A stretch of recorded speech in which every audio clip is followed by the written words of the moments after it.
everyone. Thanks so much for tuning in to another edition of History in Your Own Backyard. Today, we'll be talking to Miss Rosalind McKittrick at the 54 Milan Hoosier Museum in Milan, Indiana. Come on in. I'll show you around. All right. Well, thanks so much, everyone, for tuning in to another edition of History in Your Own Backyard. Today, we're speaking with Miss Rosalind McKittrick, and we are at the 54 Hoosier Museum in Milan, Indiana. Thanks so much for taking time to speak with us today. Well, thank you for coming. Thank you for having us. So this museum is pretty amazing. Tell me all about the 54 Milan basketball team. Okay, I'll tell you a little bit how the museum got started because you know this happened. Our ball game was televised, only the third time it had ever been televised. So we do have a copy of that. That's copyrighted by the Indiana High School Athletic Association. But this was small town USA back then, and people now, young people can't quite relate to what it was. But our total enrollment in our school was 161, and not one class. The 4 classes there was 161, and I think there was 78 boys. And 53 of them went out for the basketball team because it was a new coach and they thought, they might have a chance now. But that didn't change much. But when it come time for me, I moved here in 56, 2 years after that, and I'd heard all about it, knew all about it. But I used to walk these streets with my children to get to the post office, and people were still talking about it 2 years later. And so that was pretty amazing back then because there wasn't the communication there as now. But anyway, I had a restaurant down here on the corner called the Milan Railroad Inn, a nice big restaurant, and we'd average about 70 busloads a year, plus a full house, all weekends. And they kept asking about this basketball story, and when the groups would come, they'd want me to tell some things about it. So I started doing that, and I got to thinking, I had that 10 years, and I got to thinking about it, and I thought, we need a museum. If this many people, I sold the restaurant, I decided I was going to try to do a museum. I had pictures and everything in the restaurant, and I had some things there, but not a lot. And so after I sold it, I took a year off, and then I bought the building right behind you there, the old Creek Hardware building, and I started an antique store, but I had about 1,000 square foot of basketball stuff and stories. And people were sharing with me, and it was just becoming wonderful. And I had that for 17 years. We were next door to this museum. Well, then sold it instantly to a couple from out of country, from England, wanted to buy it and everything in it, so I sold it within a week. And I had bought the barbershop to save it because it's been a barbershop for over 100 years. Wow. And so we moved the museum into the barbershop by storing a lot of stuff.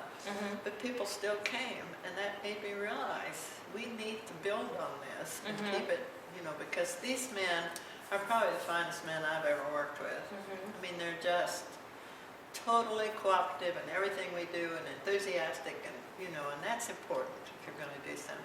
Absolutely. And even after 60 years they are, so that's really amazing. I think that speaks to their character. Yeah, it is, and their families and, everyone were just, but it became just an obsession, I guess, that I had to do this. Well, the board of directors bought this. Well, we weren't able to do anything for quite a while, and but then we finally, dear sweet lady, left us some money, and I'd only met her one time.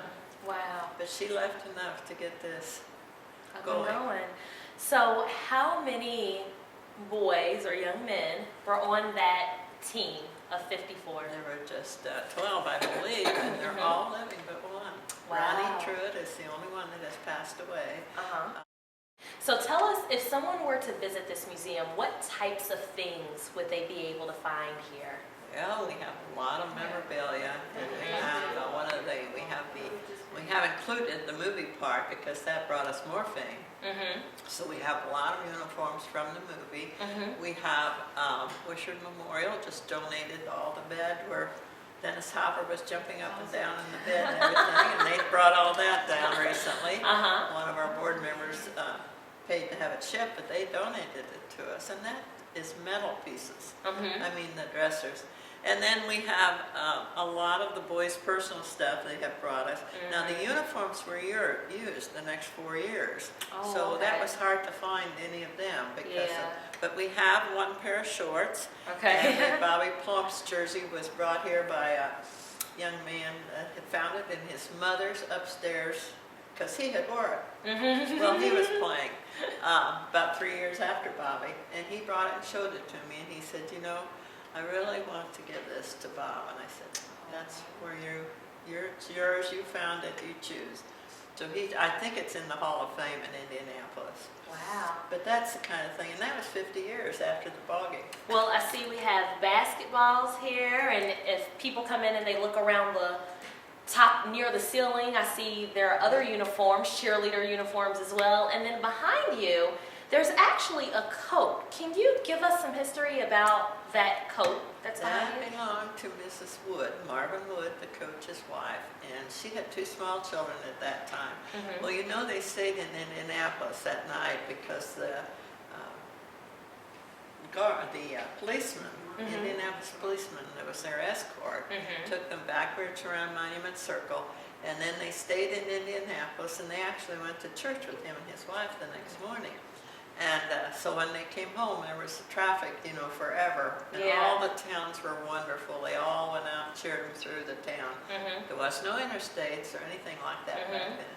So they came home, and Mary Lou was down at the big gathering at the high school, where it has since been torn down, but I'll show you a picture. And she was wearing this coat, and they asked her to say something. Well, she was tired and wore out, and she said, my head was kind of swimming, and she said, all of a sudden I thought of the saying, it's nice to be important, but it's more important to be nice. And I think that was about as fitting as she could have ever come up with. Absolutely, because I can only imagine you have these high school boys who are probably on cloud 9 for winning this huge championship game, but it's always important to stick to your integrity and remember where you came from, and it's very important to be nice. And you know, they give speeches, and they always use that in their speech at the end. When they talk to a lot of high school kids, teams and regular student bodies, and they always close with that when they speak. Absolutely. So one of the other cool things that we were talking about a little bit ago is that we're sitting here in front of this big, beautiful bank vault. And it cannot be open, so let's just put it out there. It can if we find the right combination. But as of now, it's been 60 years since the museum's been around, and it's been several years since it's been here. And we've not been able to find the combination, so it stays shut. But why did you all decide to leave it in here? It's a beautiful piece of our history. Absolutely. Of our town, and you know, we have a very nice little town, and so we try to save everything that's you know, important to people's memory here. Absolutely. And of course, it's a piece of work of art. So one other cool thing that you mentioned to me is that over the holidays, most recent holidays, there was a group of people that came here from a completely different continent. Tell us a little bit about that. They were from Australia, and Susan runs the computer, and they kept emailing and said they were coming and would be open because it was Christmas Eve here. It was at noon at Christmas Eve. And so we assured them that we would be here and everything. So we kept corresponding. Well, they had been, when they came here, they'd come from Charlotte, North Carolina, and they were on their way to Chicago as sports people. And my understanding is it was AAU teams instead of I don't think they have basketball like we do. But they were delightful young people, and they had a lot of their parents, you know, some were chaperones, and they were exhausted. They'd been playing and riding, you know, for days. And as soon as they'd get done playing, I think they were in Texas and maybe Denver. And so they were tired, but they were delightful young people. We've had actually from 28 foreign countries. Wow. But that's the largest group we've had. Wow. And I can only imagine that as a kid in Milan, you have to come to the 54 Hoosier Museum, right? As a field trip. It's probably a requirement, right? The elementary does. They come But you know, it's like everything. It's in your backyard. You don't notice it as much as you do. It's becoming more and more popular, and the older people are bringing us more and more stuff. I've had several calls just within the last month that we found this and this, and a young man brought stuff yesterday that he had. Good. So I think there'll be a lot more. Good. Yeah. Well, it's so funny that you say that, because that's actually one of the goals of our project in this series, is to make sure that people know about history that's right here in their own backyard, just like this museum, right? Right. And a friend of mine wrote a book, Milan, The Story Past, and that's how we started these museums. We gave all the money, and we worked 2.5 years on it, and it sold really well, and we worked very hard on it for 2. And she was from Bloomington, from Milan originally, but lived in Bloomington, and we did that to get the money to start this. And if people want to see some real action of the history of the Milan basketball team from '54, they can watch the movie Hoosiers. That's right. Right. And do you remember about when that movie came out? 1986. Okay. And we do have the original game on film back here. And the only place other than I know of you can get it is at the Hall of Fame. Wow. And so we're very lucky to have it. It was only the 3rd year that that they had ever televised a game like that. But it's amazing. There's so many stories within this. We found 50 years afterwards, when we were working on this, the janitor at school called me and said, I found a box up here and I got to take it to the superintendent's office. So pretty soon here the superintendent come with it. Big, tall box full of old newspapers from 1950, very yellow. Well, they hadn't even looked in it. They just were giving us that. And when I got to digging down, we found 170 telegrams and letters that they received at this time. Well, you know what? It has been absolutely great talking with you, but I'm ready to walk around and see some stuff. Okay. Can you take us around? Sure, we'd be All glad right. to. Sounds good. Thank you. This feature is lockers that we had just made out of wood, so we'd have a display for each player. And we had to put plexiglass for security reasons. But what we're having done now will be ready shortly, is they're going to have a little button here, and there'll be a little picture of them come up, and they'll be telling them about their part in the ball game. Great. And now we can't read our signs because they're facing the windows. So this has been here for a long time. We've had this, but now we're going to update everything. So that will tell you all the good things about. These are one of the original shorts that I told you about. Were found up at the high school 12 years after the win. Ray Kraft came back here to coach, and he found them in the dressing room in a box of stuff. So we only had that one.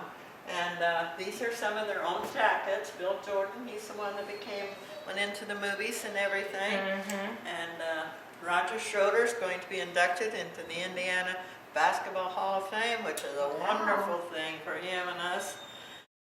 Now I'm looking down at some of these pictures, and I'm seeing all of these cars. What is going on this day? 14 miles away, the day they came home from Indianapolis on a Sunday. And this is 14 miles. There was no interstates, and this bypass around Milan was not here. That's all been developed since. But they brought them home in Cadillacs. We had a car dealer here, Mr. Chris Volts, and he kept telling them, if you win sectional, I'll bring you in Oldsmobiles and then semi-state Buicks. And he said, if you fellas win the state, I'll bring you home in Cadillacs. And he did. Wow. He had to actually go borrow a couple of them he'd already sold but see, there's big signs on there. We've got them. I'll show you back here. But he did a wonderful advertising thing that lasted for a long time. That's great. He had come through on his word because they won the game. Yeah. And 1950, he built a beautiful new dealership here in town. Okay.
Thanks so much for tuning in to another edition of History in Your Own Backyard. I'm Danielle, and today we spent time in Milan, Indiana, speaking to Miss Rosalind McKittrick at the 54 Milan Museum. I hope that you enjoyed learning all about it. Remember, travel slowly and stop often. We'll see you next time.